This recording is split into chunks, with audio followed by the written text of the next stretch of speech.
پچھلے تو دھل گئے، آگے جو گناہ ہوں گے تو وہ قلب دھوتا رہے گا۔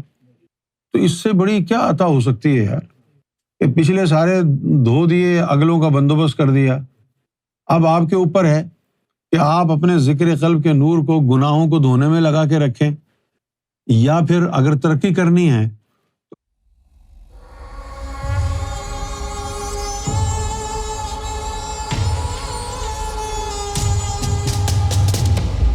ایک بندے سے جوانی میں کچھ فحش حرکات ہو جاتی ہے، صرف زنا نہیں، بعد میں وہ توبہ بھی کر لیتا ہے، شرمندگی بھی بہت ہوتی ہے، پھر کئی سال بعد اس کی شادی ہو جاتی ہے، ذکر قلبی ہے، بیوی بچے بھی نیک سیرت ہیں، حق کو ماننے والے ہیں۔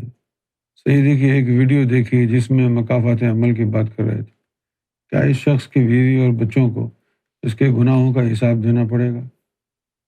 نہیں، اسلام میں تو نہیں ہے ایسا، کسی بھی دین میں نہیں ہے۔ پاکستانی حکومت تھوڑی ہے، شوہر بھاگا تو بیوی کو اٹھا لیا۔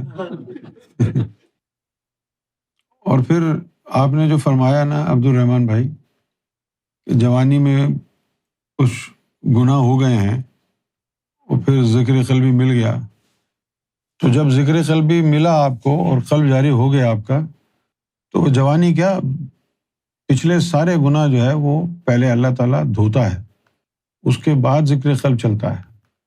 تو اگر آپ کو ذکر قلب بھی مل گیا، ذکر جاری ہو گیا، تو بھول جائیں، اب تو کلین چٹ ہے، وہ تو صاف ہوتا ہے۔ وہ ایسا ہوتا ہی نہیں ہے کہ گناہ بھی لکھے ہوئے ہوں، دل کے اوپر دھبے بھی ہوں اور وہ ذکر بھی چلتا رہے، ایسا نہیں ہوتا۔ اسی لیے تو قرآن مجید میں بھی آیا نا کہ اگلے اور پچھلے گناہ معاف ہو جاتے۔ اچھا، ایک تو ہے عاشق کا مقام، جس کا ذکر 1.25 لاکھ ہو جائے، اس کے اگلے پچھلے گناہ معاف ہو جاتے۔ لیکن اگر ایک عام ذاکر قلبی کی بھی بات کریں، اس کے ساتھ بھی کم و بیش یہی معاملہ ہے۔ نمبر 1، حاجی سے مقام ذاکر قلبی کا بڑا کیوں ہے؟ حاجی کا حج قبول ہو جائے تو اس کے پچھلے سارے گناہ معاف ہو جاتے۔ اب حج کرنے کے بعد وہ جو دوبارہ گناہ کرے گا تو وہ تو لکھے جائیں گے۔ ذاکر قلبی کا مرتبہ حاجی سے بڑا اس لیے ہے کہ پچھلے گناہ معاف کرتا ہے اللہ تعالیٰ، پھر اس کو ذکر قلب عطا ہوتا ہے۔ لیکن ذکر قلب چلنے کے بعد پھر وہ جو گناہ کرتا بھی ہے تو وہ جو ذکر کا نور ہے وہ اس کو دھوتا رہتا ہے، تو پچھلے تو معاف ہو گئے اور اگلوں کا بندوبست ہو گیا، تو کامیاب ہو گیا نا۔ پچھلے تو دھل گئے، آگے جو گناہ ہوں گے تو وہ قلب دھوتا رہے گا۔ تو اس سے بڑی کیا عطا ہو سکتی ہے یار، کہ پچھلے سارے دھو دیے، اگلوں کا بندوبست کر دیا۔ اب آپ کے اوپر ہے کہ آپ اپنے ذکر قلب کے نور کو گناہوں کو دھونے میں لگا کے رکھیں، یا پھر اگر ترقی کرنی ہے تو گناہوں سے باز آئیں، تاکہ آپ کے ذکر قلب کا نور آپ کی ترقی کا باعث بن سکے۔ ورنہ اگر اسی طرح گناہوں میں لگیں گے، غیبتیں بہتان کرتے رہیں گے، تو پھر اس کے یہی ہے کہ بس آپ کا جو دل ہے وہ ایک دھوبی کی طرح ہو جائے گا، آپ کے گناہوں کو دھوتا رہے گا، نور ضائع ہوتا رہے گا۔ آپ کولو کے بیل کی طرح 40 سال بھی وہیں کھڑے رہیں گے جہاں پر پہلے دن کھڑے تھے۔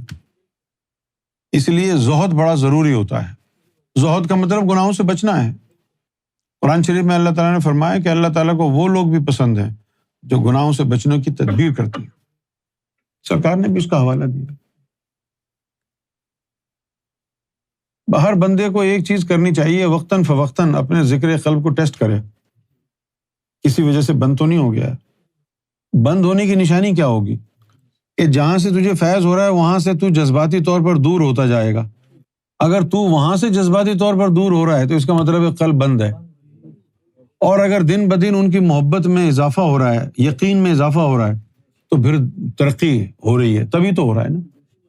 یہ نقطہ بڑا اہم ہے، یہ جو نقطہ میں نے بیان کیا ہے، یہ ایک ایسی کسوٹی ہے کہ آپ کو اگر اپنا محاسبہ کبھی کرنا ہو تو صرف یہ دیکھ لیں کہ جہاں جس کے پاس تم بیٹھے ہو اس کے قریب جا رہے ہو جذباتی اور حبی اور قلبی طور پر، یا اس سے دور ہو رہے ہو۔ اگر اس سے دور ہو رہے ہو تو قلب بند ہے، اور اگر اس کے قریب ہو رہے ہو تو نور کھینچ رہا ہے، نور ہے تمہارے اندر تب بھی کھینچ رہا ہے نا بھائی، نور ہوگا تب بھی کھینچے گا۔ سرکار نے اس کی مثال مقناطیس اور لوہے سے دی ہے۔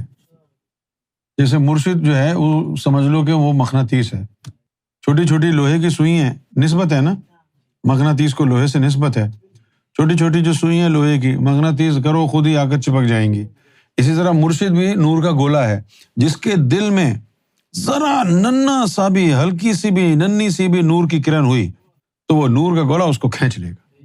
کھینچ کیسے لے گا کہ اس کے قلب کا رخ اس کی طرف ہو جائے گا، اس سے محبت ہوگی، اس کے ساتھ اس کا اٹھنا بیٹھنا ہوگا، اس پر ایمان قائم ہو جائے گا، یقین اس کے اوپر قائم ہو جائے گا، دل اسی کی طرف کھینچے گا۔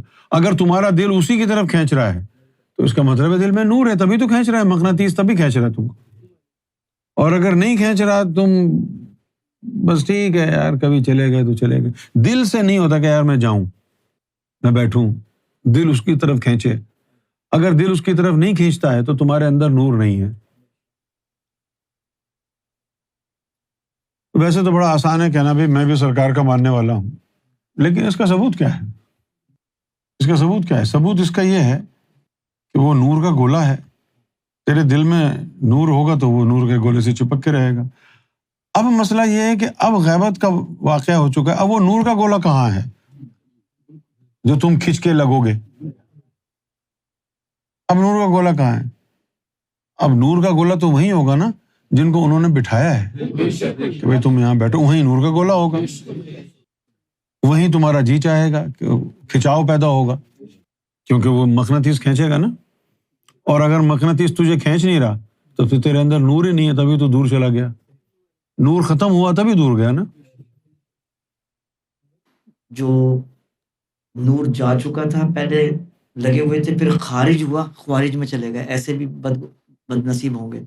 ہاں ایسے بہت ہیں۔ جی سرکار۔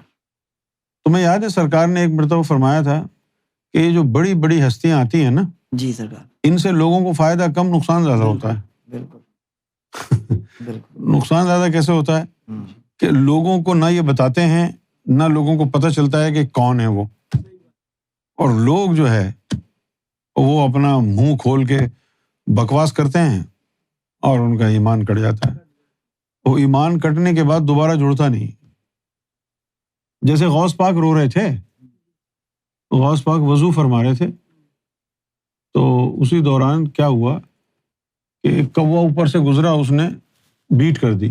بیٹ سمجھتے ہیں نا، کپڑے گندے ہو گئے غوث پاک کے۔ آپ نے آسمان کی طرف دیکھا کہ یار یہ کیا ہوا ہے، تو دیکھا وہ پرندے نے بیٹ کی ہے، وہ کوا تھا۔ آپ نے یوں کر کے دیکھا، اس کی گردن کٹ کے گر گئی پرندے کی، تو آپ رونے لگے۔ اب وہ مریدین جو ہے وہ پریشان ہو گئے، کہنے لگے کہ حضرت یہ کوا تو ایک مردار جانور تھا، اس کی گردن کٹنے پہ آپ اتنا رو رہے ہیں۔ غوث پاک نے کہا میں اس کی گردن کٹنے پہ نہیں رو رہا، اس امت میں آنے والے زمانے میں ایسے لوگ ہوں گے جو میری برائی کریں گے اور ان کے ایمان کی گردنیں اسی طرح کٹ کے گریں گی، میں ان کے لیے رو رہا ہوں۔ اچھا، پھر ہم نے یہ دیکھا کہ یار لوگ خود کو قادری کہتے ہیں، غوث پاک کی 11ویں بھی دیتے ہیں، لیکن سرکار کی بارگاہ میں غصاخی کرتے ہیں۔ چلو غوث پاک کو تو مان رہے تھے، اب غوث پاک سے بھی بڑی ہستی آ گئی، اس کے گستاخ ہو گئے، تو اب غوث پاک کی نسبت کیسے قائم رہے گی؟ جب تم نے سرکار گوھر شاہی کو تکلیف پہنچائی، ناراض کیا، ان سے دشمنی عداوت رکھ لی، تو وہ تو سارے کٹ گئے معاملات۔ اب نہ تو غوث پاک سے تعلق رہا، نہ اللہ رسول سے رہا تعلق۔ تو زبان سے نہیں ہوتا ہے یہ کہ میں کہیں جی میں ماننے والا ہوں، میں غوث پاک کا مرید ہوں۔ یہ ہوتا ہے نور کے کھچاؤ سے، نور ہوگا تو کھچا رہے گا۔ اب وہ جو نور ہے، غیبت کرنے سے، اگر نیکیاں ہیں، روحانیت میں نہیں ہے، نیکیاں ہیں، تو جس کی غیبت کی ہے تیرے اعمال نامے سے وہ نیکیاں نکال کے اس کے اعمال نامے میں ڈال دیں گے، چھٹی کر بیٹا۔ اگر روحانیت میں نہیں ہے، صرف اچھے اعمال ہیں، اور اگر روحانیت میں ہے تو پھر نور نکال کے دے دیا جائے گا، اب تو خالی ہو گیا۔ اور اگر کسی ڈیوٹی والے کی برائی کر دی، ولی کی کر دی، تو پھر نور نہیں چھنتا، پھر ایمان چلا جاتا ہے. ختم اللہ علی قلوبہم، وہ پھر لگ جاتے. کیونکہ روحانیت میں جو سزا ہے نا، وہ ایک دن کا سر کاٹنا نہیں ہے، بلکہ روز ان کے ایمان کی گردن پر تلوار چلتی ہے. لیکن ایک دو دفعہ تو ہم نے بتایا لوگوں کو کہ کامل ضم ہے. اب کامل ضم کا مطلب نہیں سمجھایا. کامل ضم کا مطلب یہی ہے کہ اگر تم اس کے ساتھ بیٹھے ہو تو اسی کے ساتھ بیٹھے ہو، نام سے فرق نہیں پڑتا. کامل ضم کا یہ مطلب ہے کہ جس نے اس کو اپنے اندر کامل ضم کیا ہے، اگر تم اس کے ساتھ بیٹھے ہو تو اسی کے ساتھ بیٹھے ہو. اس کی طرف اگر تمہاری نظر میں غلاظت ہے تو پھر یار کی نظر کی طرف غلاظت سے دیکھ رہے ہو. لیکن یہ کوئی نئی بات تو نہیں ہے. رسول اللہ نے کیا فرمایا تھا؟ جی من سبا علی فقط سبانی. اور کیا مطلب ہے اس کا؟ جس نے علی کو گالی دی اس نے مجھے گالی دی. اب اگر علی کو گالی دینا حضور کو گالی دینا ہے تو علی کو محبت کرنا محمد رسول اللہ کو محبت کرنا ہوا. علی کو چھونا رسول اللہ کو چھونا ہوا نا. بھائی گالی دینا ہے، علی کو گالی دی تو رسول اللہ کو گالی دی. ان کو پیار سے دیکھا تو اس کا مطلب ہے رسول اللہ کو پیار سے دیکھا. یہ تو روحانیت کا قاعدہ ہے. کہ ہم کو تو یہ معلوم ہے کہ عزت اور ذلت اللہ کے ہاتھ. آپ جتنا چاہے کسی کو بدنام کر لیں، آپ کے بدنام کرنے سے کچھ نہیں ہوتا، کیونکہ عزت اور ذلت اللہ کے ہاتھ میں. وَتُعِزُّ مَن تَشَاءُ، جس کو چاہے وہ عزت دے. وَتُذِلُّ مَن تَشَاءُ، اور اگر سرکار نے کسی کو عزت دی ہے تو وہ عزت کون چھین سکتا ہے؟ بس لوگ اپنے ہاتھ میلے کر رہے ہیں، اپنا دل میلا کر رہے ہیں، اپنی عاقبت کو جو ہے وہ تباہ کر رہے ہیں.